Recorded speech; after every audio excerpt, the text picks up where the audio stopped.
اگر تو نے عمر کو یہاں معاف کر دیا ہے تو وہاں بھی معاف کر دینا. وہاں بھی سوال شرط یہ ہے تیرا دل کتنا مسلمان ہے. ہمارا یہ حال ہے, ہم جملوں کے مسلمان, لفظوں کے مسلمان, ہم اپنے آپ کو کھینچ کے مسجد میں لا کے 2-4 رکعتیں بھی پڑھ ہی لیتے, پر دل و نگاہ اگر مسلمان نہیں تو پھر کچھ بھی نہیں. دیکھیں نا کتنے اعلیٰ لفظ ہے حدیث میں. نبی پاک نے فرمایا میں اسے اپنا مومن ہی نہیں مانتا.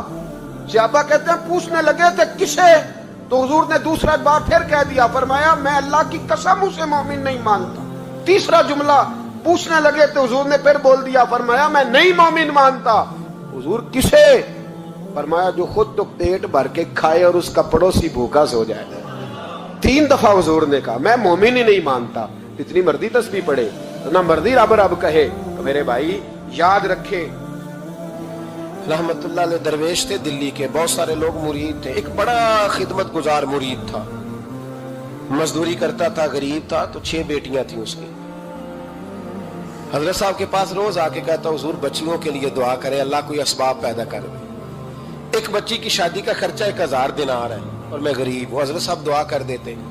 خانقاہ شریف کے تھوڑے ہی فاصلے پر حضرت جہاں بیٹھ کے مریدوں کی تربیت کرتے تھے, اس سے تھوڑا ہی فاصلے پر نا ایک عیسائی رہتا تھا, بڑا مالدار تھا, بڑی سارے اونٹ, گائیں, بھیڑ, بکریاں رکھی ہوئی تھی, اور حضرت شرف الدین رحمت اللہ علیہ کی بڑی مخالفت کرتا تھا.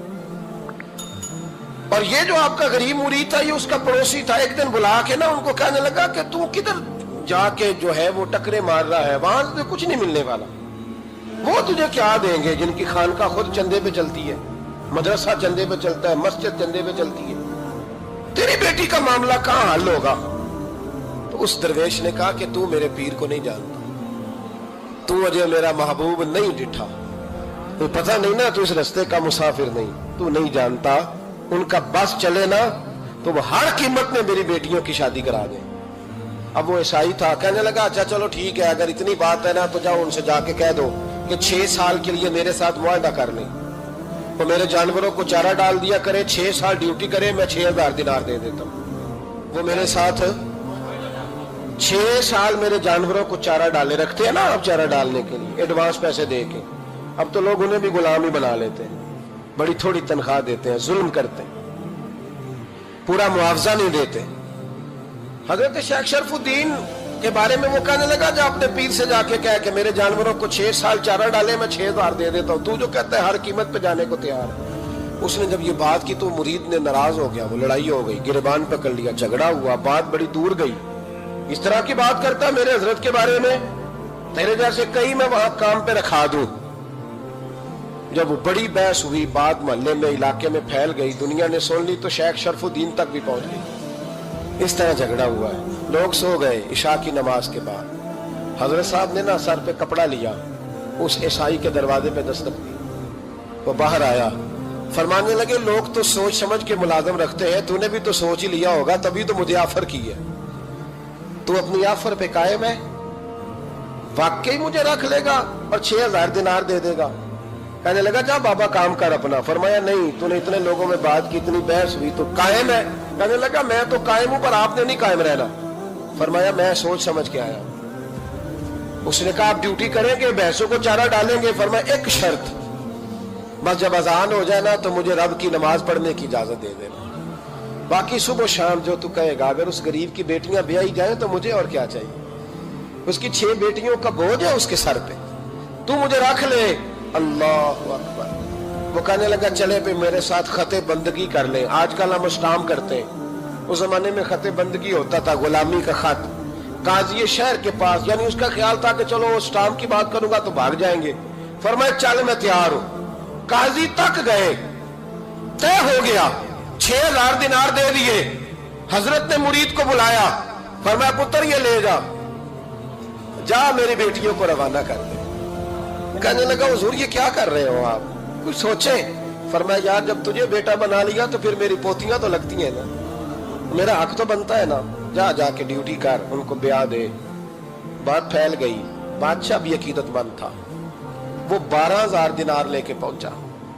کیا بتاؤں ان رب کے بندوں کا دل کیسا ہوتا ہے, کیا درد ہوتا ہے, کیا رنگ. 12000 دینار لے کے بادشاہ آیا. اور آگے حضرت کو پیش کیے کہ حضور آپ دیں اس عیسائی کو ڈبل دیں اور جائیں کام کریں. آپ فرمانے لگے تو پیسے دے شرطیں نہ لگا, میرا جہاں دل کرے گا میں خرچ کروں گا, مجھے تو مزہ ہی اب آنے لگا ہے, ابھی تو لطف آ رہا ہے, ابھی تو ذائقہ آیا ہے کچھ کرنے کا, پیسے دینے ہیں تو دے, پابندی نہ لگا, جہاں میرا دل کرے گا میں. اس نے کہا حضور ٹھیک ہے رکھ لیں. حضرت نے فجر مسجد میں پڑھی, جیب میں 12,000 دینار تھے, اعلان فرمایا بھی کسی اور کی بیٹی بھی بیٹھی ہے تو پیسے میرے پاس ہے. وہ 12,000 دینار بھی بانٹ دیا, اور 12,000 دینار بانٹ کے نا تو پھر چلے گئے کھیت میں چارہ کاٹنے. اس عیسائی کو کسی نے بتلایا کہ ان کے پاس تو 12,000 آیا ہے پر تجھ سے جان نہیں چھڑائی انہوں نے, کہ وعدہ یہ ہوا تھا کہ 6 دیں گے تو جائیں گے, جب تک دیں گے نہیں تیرے گھر میں کام کریں گے.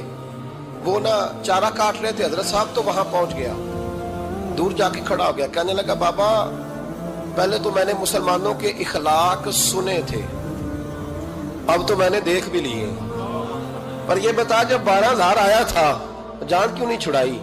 تو حضرت چارہ کاٹتے کاٹتے رو پڑے, فرمانے لگے تو نہیں نہ جانتا یہ بیٹیاں سانجی ہوتی ہیں, پتہ نہیں نا, میرے رسول پاک نے تو حاتم تائی کی بیٹی کے سر پہ کپڑا رکھ کے کہا تھا بیٹیاں برابر ہوتی ہیں, تو یہ نہیں پتا جب اس کی 6 بیٹیوں کی شادی ہوئی ہے میرے اندر روحانیت کتنی بڑی ہے. فرمایا پھر 12,000 آیا ہے تو 2-4 بچیاں پھر گئی ہیں, تو یہ نہیں پتا میں اندر سے راضی کتنا ہوں, میں تیری نوکری کرتا رہوں گا, پتہ نہیں اللہ کتنی بیٹیوں کو بیاہ دے گا.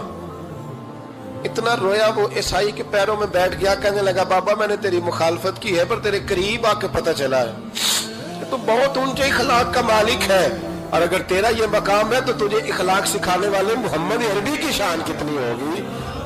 ظالم کی بولیے جاتے نہیں لوگ جھوٹے گواہ بن کے, وکیل صاحب کو نہیں پتا ہوتا کہ یہ بندہ مجرم ہے جو میرے پاس آیا, کیا مجرموں کے وکیل نہیں ہوتے؟ بولے تو اس کو پتہ نہیں ہوتا وکیل صاحب کو کہ یہ صاحب مجرم ہے, میرے پاس مقدمہ لے کے آئے ہیں. اور اگر بے ادبی نہ ہو جائے تو میرا خیال ہے قاضی عدالت کو بھی پتہ ہوتا ہے کہ مجرم کون ہے اور مظلوم. میرے نبی پاک صلی اللہ علیہ وسلم نے اس قدر زیادہ سختی فرمائی اس مسئلے میں, فرمایا جس کو پتا تھا کہ فلاں آدمی ظالم ہے. ہمارا مقصد دین اسلام کی حقیقی تعلیمات کو عام کرنا اور مسلمانوں کے ایمان کو مضبوط بنانا. ہماری ویڈیوز دیکھیں, سیکھیں اور دین کی روشنی دوسروں تک پہنچانے میں ہمارا ساتھ دیں. سبسکرائب کریں, بیل آئیکن دبائیں تاکہ آپ کو ہماری نئی ویڈیوز کی اطلاع سب سے پہلے مل سکے.